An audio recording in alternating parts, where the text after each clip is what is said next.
From a design standpoint, the AI team and myself, we really wanted to make sure that he was definitely, a super heavy unit, really, really strong, a real bullet sponge. Just sometimes I think you think that that's not enough. As a pressure unit in Doom, if they can just take a beating, just that alone can make them a really valuable chess piece on the chessboard. There are various types of enemies in Doom Eternal, and I'm not only talking about the fodder and heavy categories. There are elusive demons like the Prowler or Whiplash, there are more tanky enemies like the Mancubus, but the type I wanted to talk about today are the Bullet Sponges. Now, bullet sponge enemies are nothing new in id Software games. I mean, they even make up most of Quake's roster, and that game is one of the best first-person shooters ever made. I feel like there's a bit of a stigma towards bullet sponges and how they are just cheap enemies to go up against, but Doom Eternal handles them well for the most part. Every demon in the game has some weakness, and it's almost like a complicated game of chess, as the player needs to figure out which set of guns are effective on which enemy. Of course, there is so much creativity that comes into play as well with Doom Eternal's combat, but it is also valid to say that demons do have certain weaknesses. The bullet sponges in Doom Eternal consist of the Pain Elemental, the Baron of Hell, and the Tyrants, and while these aren't my favourite demons or anything, they still deserve to be in the game. The Pain Elemental returns from Doom 2, and it's as bullet spongy as ever in Doom Eternal. In Doom 2, the Pain Elemental was an enemy that you wanted to kill as soon as you can because of their ability to generate lost souls. While their basic properties are still the same in Doom Eternal since they do throw lost souls at you, the way you approach killing them is different from Doom 2. In Doom Eternal, the Pain Elemental is a bullet sponge that you need to take a bit of time to kill, but by themselves they aren't that dangerous. As you're trying to kill them, they give openings for the other demons to dogpile on you. So there's a bit of strategy about what to do when a Pain Elemental shows up. Do you leave it alone to focus on the other heavy demons? And if that's the case, you need to be mindful of the lost souls it will spawn in.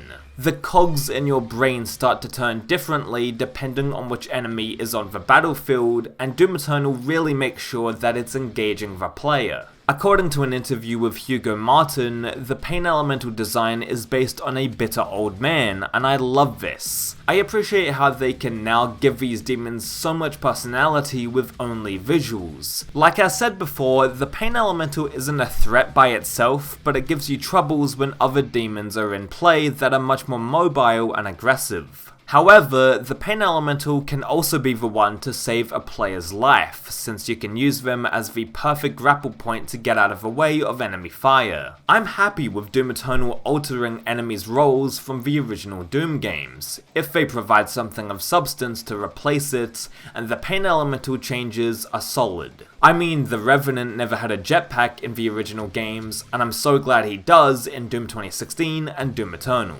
Little updates and alterations like that help evolve the demons and make them feel fresh within combats. Speaking of bullet sponges and updating the enemy roster, the Barons got a facelift from Doom 2016.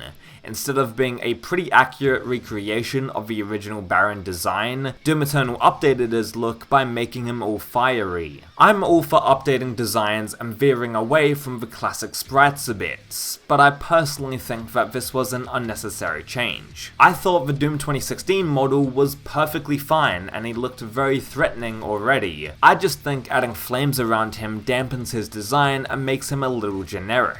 But whatever. The Barons in Doom Eternal are basically a bigger and badder version of the Hell Knights. They are very active in combat and will charge right at you. I like this AI and it keeps players on their toes, and on top of those properties, he's also a bullet sponge. I usually try to take him out with the chain gun nice and quick, but that sometimes takes up too much time and it might lead to me dying by another enemy. Bullet sponges aren't inherently bad, and there aren't many in Doom Eternal to begin with, so they're welcomed. It's not like they are bullet sponges and nothing else, since the Baron, for example, will rush you and he also acts like a great pressure unit within combat. Similar to how Doom 2's Hell Knight felt like the little cousin of the Baron, the same can be said for Doom Eternal's Hell Knight and Baron with their AI properties. Both of their goals are to make you dance around the arena and to make you assess your surroundings to ensure that you're not going to get destroyed by any other demon. The final bullet sponge, not including any of the boss fights in the game,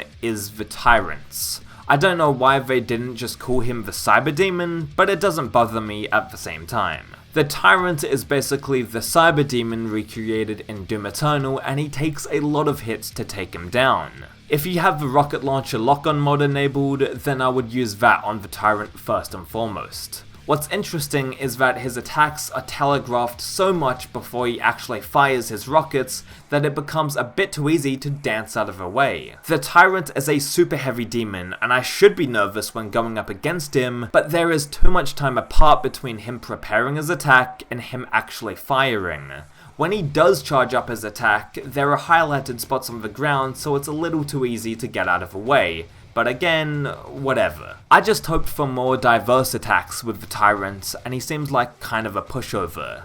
He's the only super heavy demon where I don't feel concerned about fighting him, and that kinda sucks considering that he is the reincarnation of the fucking Cyber Demon. In 1993, before anyone knew how to circle strafe, the Cyber Demon in the Tower of Babel probably scared the shit out of players back then. I would have loved to be around back in the days when Doom players saw the Cyber Demon for the first time, since up until that point, we had never seen anything like it. I mean, aside from Hitler in a mech suit in Wolfenstein 3D, we hadn't seen an enemy that huge or larger than life in a first-person shooter before. Even in Doom 2016, I remember the Cyber Demon fight being pretty decent and having great build-up to it. Although that was a boss fight and I can't really compare it to a regular enemy with the Tyrant, he still should have been more threatening than he ended up being.